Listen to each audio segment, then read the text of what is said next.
Baghdad میں ایک بزرگ تھے تو درزیوں کا کام کرتے تھے. اللہ کے نبی حضرت ادریس علیہ السلام بھی درزیوں کا کام کرتے تھے. خوش ہوئے نا بات سن کے؟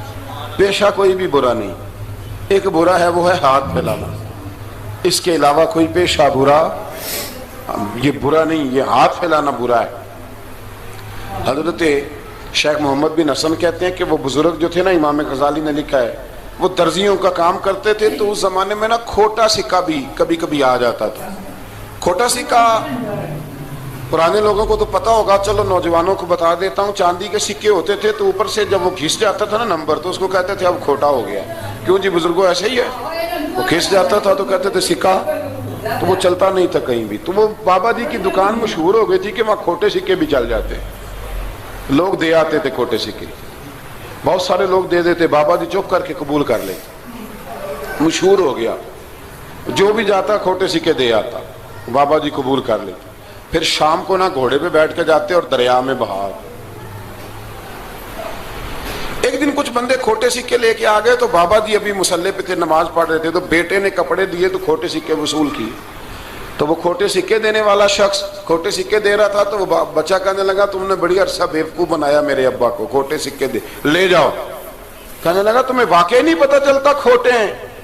کہا ابا جی کا نہیں مجھے پتا، پر مجھے تو پتا ہے نا، اور میرا ابا شام کو کھول کے دیکھتا ہے تو پھر جو کھوٹے کھوٹے ہوتے ہیں انہیں دریا میں بہا کے آتا ہے، لے جاؤ اپنے. اتنی دیر میں بزرگ نماز سے فارغ ہوئے، کہنے لگے نہیں نہیں بیٹے رکھ لے، کھوٹے ہی رکھ لے. سننا بات. کہا جناب کیوں؟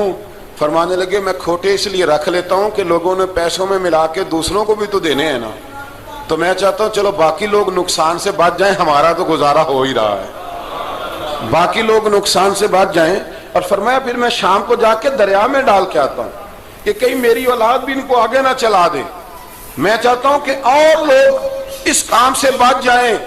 درویش کہتے ہیں کہ جب اس بابے کا آخری وقت آیا نا تو جو اس نے جملہ کہا میرا کلیجہ پھٹ گیا. آخری وقت جو اس نے دعا مانگی تو فرماتے ہیں میرے اندر وجد اور کیف کی صورت پیدا ہو گئی.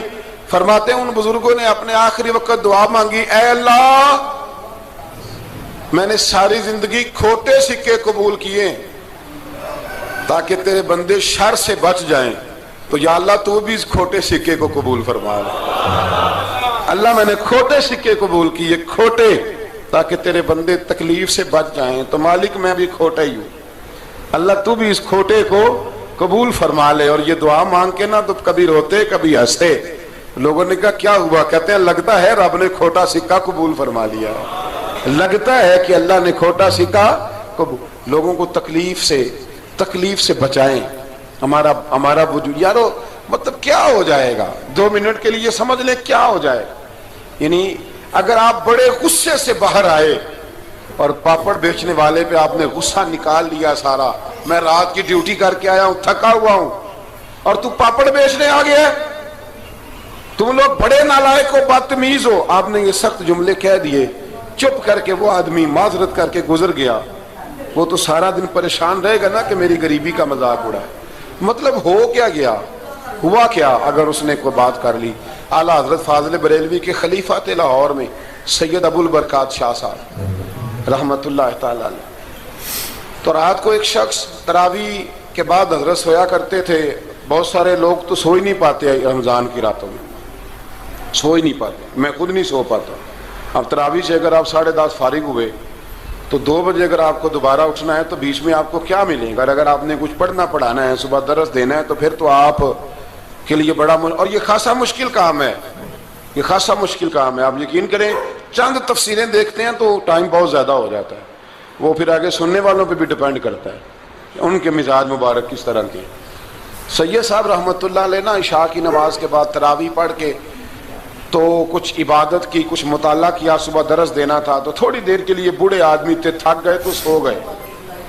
ایک بندہ نہ کہیں گیا ہوا تھا تو واپس آیا تو اس نے دروازے پہ دستک دی. تو سید صاحب کے بیٹے تھے، بخاری شریف کی شرح لکھی، بڑے عالم تھے، سید محمود رضوی صاحب رحمت اللہ. رضوی صاحب کہتے میں نے دروازہ کھولا، میں نے کہا ہاں جی بولو.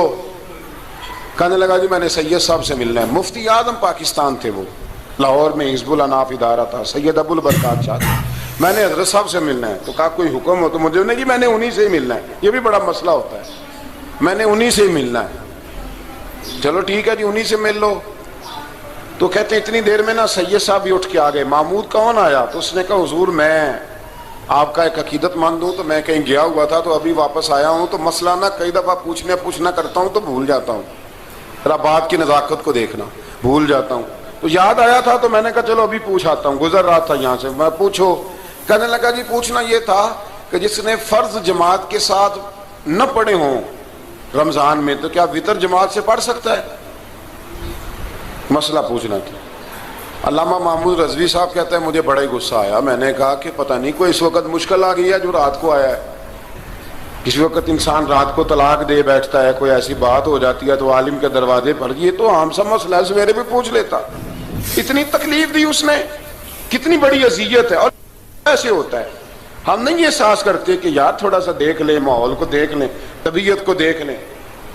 مجھے بڑی اچھی طرح یاد ہے کہ میں نے ایک دفعہ نا ایک عالم سے مسئلہ دریافت کیا, وہ ہمارے استاد تھے, تو مجھ پہ ناراض ہوئے. میں بڑا پریشان ہوا کہ پوچھی تو میں نے دین کی بات تھی, تو استاد ہی ناراض ہو گئے. استاد واپس آیا تو یہ کہنے لگے تمہیں پتہ ہے میں شوگر کا مریض ہوں. میں بڑی تکلیف میں تھا اور میں نے نماز کے لیے میں جلدی کیوں اٹھ کے چلا گیا تھا, میں نے ایک روٹی کھانی تھی, مجھے کچھ ہو رہا تھا.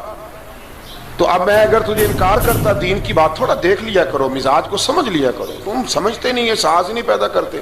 وہ بڑی اس وقت چیز سمجھ میں آئی کہ کچھ چیزیں ایسی ہوتی ہیں ہر وقت انسان ایک موڈ میں نہیں ہوتا. آپ سمجھیں, بہرحال جو بات کرنا اس کو سمجھیے گا.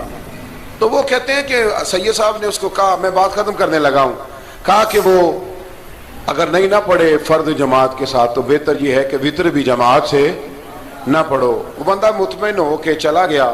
سید صاحب اپنے کمرے میں چلے گئے تو علامہ صاحب کہتے ہیں مجھے بڑا غصہ آیا. میں نے اس کو بلایا, میں نے کہا کہ کیا تیری جان کے مصیبت میں آئی ہوئی تھی؟ اسی وقت ہی مسئلہ پوچھنا تھا, اسی وقت ہی پوچھنا تھا, دن نہیں چڑھنا تھا, یا تجھے حضرت اسرائیل بتا گئے تھے کہ تیری آخری رات ہے؟ کہتے میں نے پورا غصہ نکالا اس پر. میں نے کہا تو بڑا ہی بیوقوف آدمی ہے, بوڑھے آدمی ہیں اور بڑی مشکل سے نیند آتی ہے, آ ہی گئی تھی تو آ گیا ہے. کہتے میں غصہ کر رہا تھا تو سید صاحب آ گئے, تو آ کے مجھے ڈانٹا, چپ کر, اس طرح کسی کے ساتھ بات کرتے ہیں. پھر اس کو کہنے لگے بھائی معاف کرنا, یہ ابھی بچہ ہے, اسے پتہ نہیں. کہتے ہیں پھر مجھے کمرے میں لے گئے اور بہت بڑا ہی جملہ کہا. اگر آپ اپنا کلیجہ ٹھنڈا کرنا چاہیں نا تو اس طرح بھی کر سکتے ہیں. بہت بڑا جملہ کہا. کہنے لگے معبود مسئلہ تو میں نے بتایا, تمہیں کیا تکلیف ہوئی؟ اور پھر فرمانے لگے شکر کرو اللہ کا, اس دور میں بھی کوئی دین کی بات پوچھتا ہے. شکر کرو اللہ کا, اس دور میں بھی کوئی دین کی بات پوچھتا ہے. شکر کرو اللہ کا, کوئی دین کی بات پوچھتا ہے, ورنہ تو لوگ پوچھتے ہی نہیں. تو اگر آپ خوش کرنا چاہیں اپنے آپ تو آپ سائیکل والے پہ غصہ کرنے کی بجائے یہ بھی تو کہہ سکتے ہیں نا شکر ہے رزق حلال کما رہا ہے, مانگ کے نہیں کھاتا, شکر ہے یہ محنت کر رہا ہے اپنی. تو آپ اپنے ذہن کو اس طرح کا بنائیں, سوچ کو اس طرح کا بنائیں. آج اس جمعے میں ہم نے ارادہ کرنا ہے کہ ہم نے آسانیاں دینے کی کوشش کرنی, ہم نے لوگوں کو تکلیف نہیں دینی, ہم نے کسی کو آزمائش میں مبتلا نہیں کرنا, ہم نے کوئی ایسا کام نہیں کرنا جس کی وجہ سے لوگ سمجھیں کہ یہ آدمی بوجھ بن گیا ہے. کبھی بوجھ نہ بنے. یارو کتنا بدبخت ہے وہ آدمی جس کے مرنے کی لوگ دعا مانگے, اس کے مرنے کی. حضرت عبداللہ ابن مبارک کے پڑوس میں ایک یہودی رہتا تھا, یہودی تھا, یہودی. حضرت عبداللہ ابن مبارک مکان بیچنے لگے. حضرت عبداللہ ابن مبارک کا پڑوسی مکان بیچنے لگا, وہ یہودی. تو کہا تو کہا کتنے کا؟ 2000 دینار کا. 2000 دینار. تو انہوں نے کہا کہ اس گلی میں اس محلے میں تو 1000 دینار کا مکان ہے, تو تیرا 2 کا کیوں ہے؟ کہنے لگے 1000 میرے مکان کا اور 1000 عبداللہ ابن مبارک کے پڑوسی ہونے کا, اس لیے کہ اتنا شاندار پڑوسی تمہیں کبھی نہیں ملے گا جس کی ہم نے کبھی آواز ہی نہیں سنی. 1000 روپیہ لوں گا ان کے پڑوس میں جگہ دینے کا, 1000. تو وہ شخص کہنے لگا یہ تو نے عجیب بات کر دی, حالانکہ تو یہودی ہے, یہ تو نے عجیب بات کر دی. تو کہنے لگا 3 دن میری گلی میں آ کے رہ, تو دعائیں مانگے گا کہ یا اللہ میں یہیں رہنا چاہتا ہوں. وہ دعائیں مانگے گا کہ اتنا اچھا انسان, اتنا خیال رکھنے والا, اتنا خیال رکھنے والا, چھوٹی چھوٹی باتوں کا خیال کرنے والا. امام زین العابدین کا وصال ہوا نا, تو آپ کے صاحبزادے کہتے ہیں مجھے نہیں پتا تھا کہ میرے ابا کا دنیا سے اتنا پیار ہے. کوئی آ کے گلے لگ کے روتا تھا کہ میری بچی کی شادی انہوں نے کرائی، کوئی آ کے کہتا تھا میرا قرضہ انہوں نے دیا، کوئی کہا کرتے تھے میرے نکاح پہ سارا بندوبست انہوں نے کیا۔ اکھاں جدوں مٹیاں زمانہ مینوں روے گا، اپنا تے اپنا بیگانہ مینوں روے گا، تے جدوں نہ میں دسیا میں خاراں نوں میں خانے وچ ایتھے جام ٹوٹ جان گے تے میں خانہ مینوں روے گا، کئی لک لک رون گے تے کئی بک بک رون گے، گلیاں دا ایانا تے سیانا مینوں روے گا۔ تو اپنی زندگی خیر والی بنائیں، کسی کا نفع کریں، کسی کا بھلا کریں، کسی سے پیار کریں۔ اور یارو چھوڑو مزدور بن جاتے ہیں۔ شیخ سعدی کہا کرتے تھے جب سے مخدوم بناؤں نا لوگوں سے خدمت کرانے لگاؤں مزہ ہی نہیں آیا۔ مزہ تو تب آیا ہے کبھی نانی کی خدمت، کبھی دادی کی خدمت، کبھی ابا کی خدمت، کبھی اس کی خدمت۔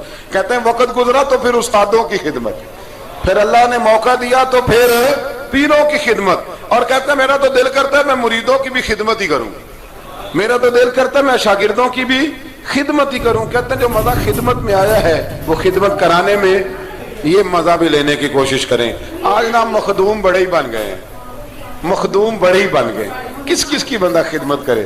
تو اس طرح کریں، کچھ خادم بھی تو پیدا ہونے چاہیے نا، کچھ خادم بھی پیدا ہونے چاہیے۔ مہمان خصوصی بڑے ہو گئے، کوشش ہونی چاہیے کچھ عام سے بھی مہمان بنے، عام سے بھی، جو خاص مہمان نہ ہوں، جن کا ارادہ ہو کہ نہیں ہم نے پیار ہی بانٹنا ہے۔ دعا ہے رب کریم کی بارگاہ میں اللہ خوبصورت دین پر خوبصورتی سے عمل